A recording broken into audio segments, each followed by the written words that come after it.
Gumalaw pa ang camera. Pagka pindot ko ng ganyan, gumalaw pa ang camera. Okay? So, hello my dear Pisces! Hello mga my dear Pisces! This is going to be your first 15 days of January 2025 mga my dear Pisces, and of course this is a general reading. So munting paalala lamang po mga my dear Pisces na ang gagawin natin today ay general reading, so hindi po ito 100% na magre-resonate para sa ating lahat. So please my dear Pisces, lower your expectation pagdating po sa mga general reading. Kukuha tayo ng isang card dito my dear, kukuha tayo dito ng 3 card, and kukuha tayo dito ng 8 cards. Okay? So, kumusta naman my dear ang iyong holiday season? Kumusta naman ang iyong New Year? Okay? Naiwanan na ba my dear lahat ng mga toxic na energy? Okay? Iwanan na yan my dear Pisces ha? 2024, lahat ng mga toxic na energy ng 2024, iwanan na yan at wag nang dalhin sa 2025. Okay? Toxic na tao, toxic na energy, okay? Iwanan mo na yan. Okay? So, I think mag-umpisa tayo sa pinakamababa, sa 1, 3, and then 8. Pataas tayo, my dear. Okay? Dito muna tayo. My dear Pisces, first 15 days of January 2025. And mga my dear Pisces, nagpo-post na rin pala ako sa ating Facebook page. So kung napapanood mo to sa ating Facebook page, please follow po yung aton Bisaya manday. No, waray man. Yung ating Facebook page, okay? So, paki-follow po yung ating Facebook page. Yun lang. Okay? So, let's go tayo mga my dear. Okay? Paki-follow, paki-like, mag-comment sa ating channel, sa ating page. Okay? So, let's go my dear.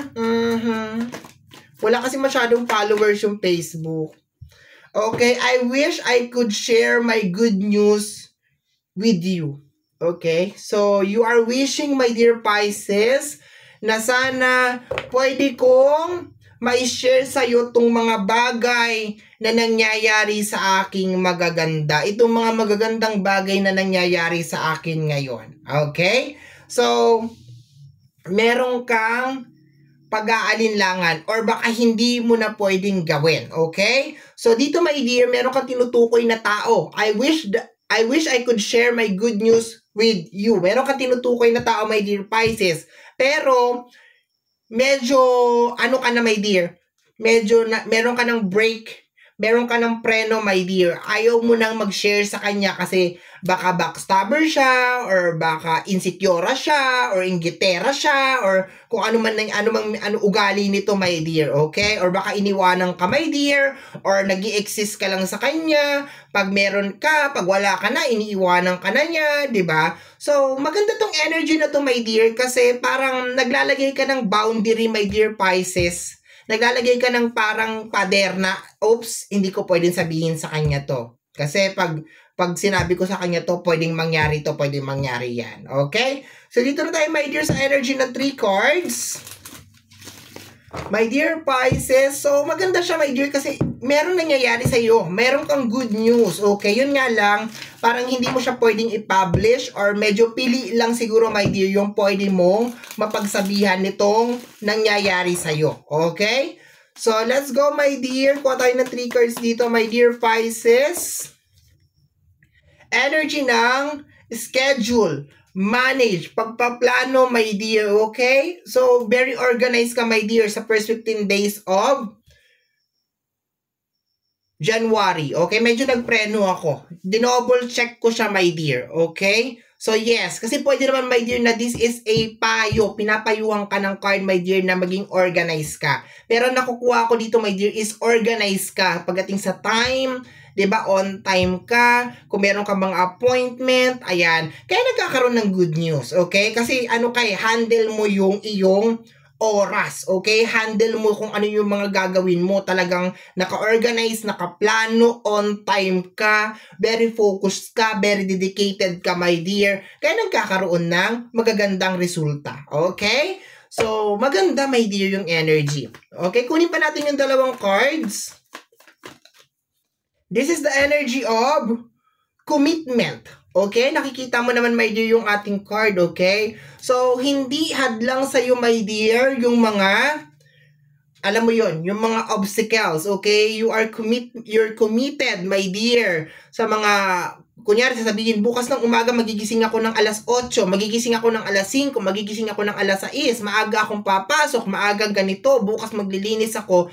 Very ano ka talaga, my dear, dun sa sasabihin mo, my dear. Very committed ka. Okay, lahat naka-organize, lahat naka-schedule, and dahil doon, my dear, nakaka-receive ka ng mga good news, okay? Nakaka-receive ka ng mga magagandang result, okay? So, let's go tayo, my dear, last card. This is the energy of blind. Okay? Blind. Okay? So, nakikita ko dito, my dear, pinipilit mong paglabanan, my dear, yung mga distractions sa'yo, my dear, meron pa rin mga distraction. Kaso, yun nga lang, meron kang parang something na parang nakikita mo na, ay, oops, di ko pwedeng sabihin to. Oops, lalayo ako sa'yo. Kasi nakukuha ko dito, meron mga tao na dinidistract ka. Itong energy ng blind, ito yung pagtakip, my dear, ng mga tao, my dear, sa mata mo. I can feel ng mga tao, I can feel more than one na energy, my dear, na parang pinipilit kang ilihis ng ilihis doon sa mga bagay na dapat doon ka nakafocus and dapat nandoon yung concentration mo. But nararamdaman ko, my dear, yung pagpupursigi mo, yung disiplina, I can call it disiplina, tawagin natin siyang disiplina, my dear Pisces, sa first 15 days of January, na very disciplined ka, very focused ka, naka-schedule talaga lahat, at kung ano yung mga sinabi mo, my dear, kung ano yung mga commitment mo, talagang on time ka, talagang gagawin mo talaga siya, my dear, hindi mo siya ipagpapabukas, and napakagandang energy yun, my dear, para sa unang buwan, my dear, ng taon. Okay? Parang lunis yan, my dear. Pag nalunisan ka, okay yan. Posibleng isang buong taon yan na ganyan. Okay? Very committed ka sa mga bagay na gusto mong mangyari. Okay? Naka-organize. Okay? So, dagdagan natin, my dear. And ang pinakamaganda pa dito, my dear, na message na nasasagap ko, my dear, is yung pagiging maingat mo na hindi ka mapasukan ng negative energy. Okay? Yung pagiging maingat mo na hindi ka ma-blind o hindi ka mabulagan ng mga energy ng mga tao na wala namang ibang ginawa, my dear, kundi baka sirain ka or hilahin ka pababa. Okay? Hilahin ka pababa. Okay? So, let's go tayo, my dear. 8 cards pa tayo. My dear Pisces, 8 cards, first 15 days of January 2025 para sa ating mga my dear Pisces. Pisces, first 15 days of January 2025. Okay, we have here the energy of the Knight of Sword. Okay? So, sa energy ng Knight of Sword, my dear, nakukuha ko dito yung pagiging focus mo talaga. Okay? Yung sa mga goal mo, sa mga gusto mong mangyari. So, maganda yung energy niya. Okay? Normally, Knight of Swords is a very, very aggressive na energy. Pero pakiramdam ko na nandun ka talaga, my dear, sa energy ng pagbabago. Gusto mo talaga magkaroon ng big change sa life mo. Gusto mo talaga magkaroon ng mga magagandang result, mga good news, okay? So, nandoon talaga yung energy mo talaga, my dear. And kahit anong pagsubok, okay? Tingnan mo naman tong card na to. Kahit anong pagsubok, my dear, okay, ang humarang sa'yo, talagang gagawin mo lahat ang makakaya mo, my dear Pisces, para ma-overcome iyon. We have here the energy of Judgment, okay? So, posibly, my dear, na maganda tong taon na to para sa'yo.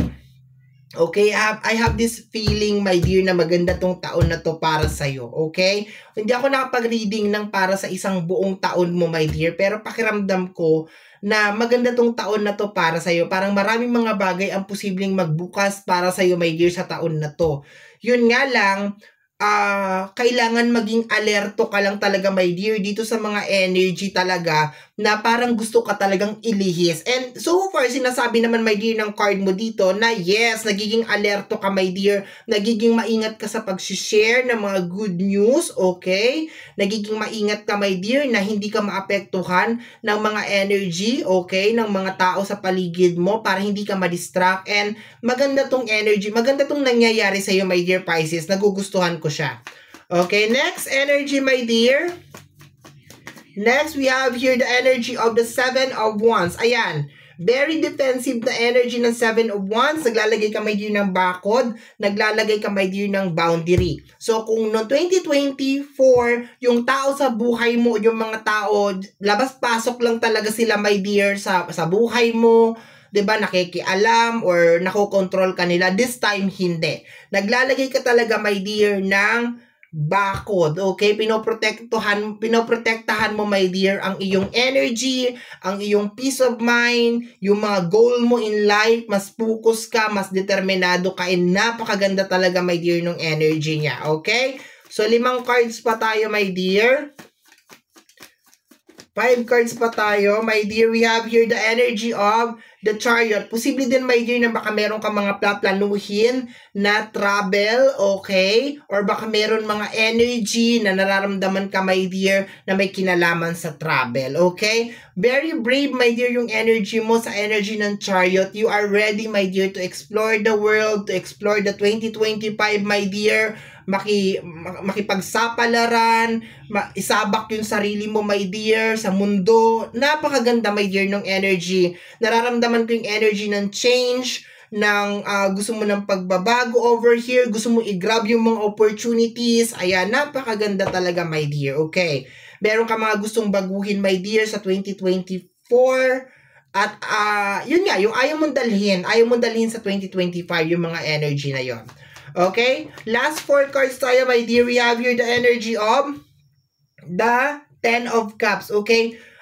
Meron din ako nakukuha dito, my dear, na parang meron ka mga gustong mangyari sa loob ng pamilya. Okay? Baka gusto mong makapag-provide, or baka gusto mong makagawa ng bahay, or gusto mo magkaroon ng pamilya. Basta, my dear, focus ka, my dear. May kinalaman sa pamilya tong card na to. Something na emotional, my dear Pisces, na gustong-gusto mo mangyari sa loob ng pamilya. May nakukuha ako na bahay, okay? Baka yung iba sa inyo gusto makabili ng bahay, or gusto ninyo, my dear, na magkaroon ng maayos na pamilya or makabuo ng pamilya. Yun ang nakukuha ko, my dear. And marami sa inyo, mga my dear Pisces, nandoon talaga yung focus ninyo, yung concentration ninyo sa first 15 days of January. Okay? So, napakaganda talaga ng energy niya.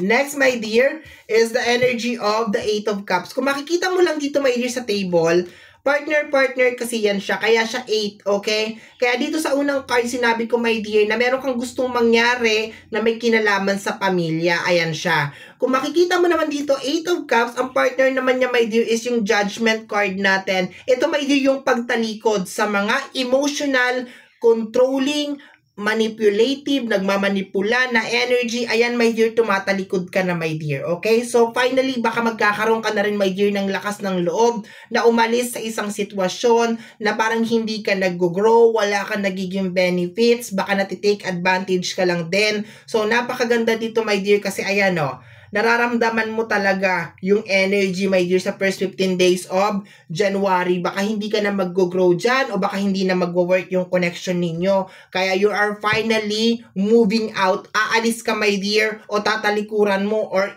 maglalagay ka lang, my dear, ng boundary. Pwede naman. Excuse me. Nag-a-acid ako. Next, my dear. Next is, ayun, may nakita ako nag-flip eh.